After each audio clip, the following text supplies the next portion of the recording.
Hello, green class. How are you?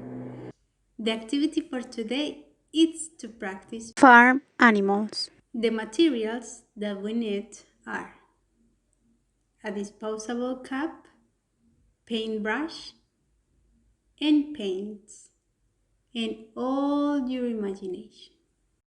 The idea is that you create one of these three farm animals with the materials the chick, the pig, or the cow. Depending of the animal that you want to create, you are going to start painting the disposable cup with the paint.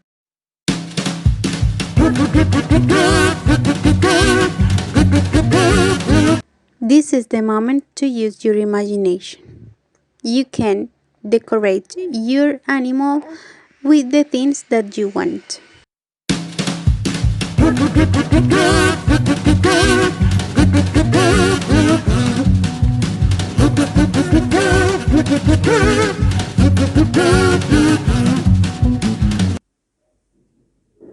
And this is my little pig.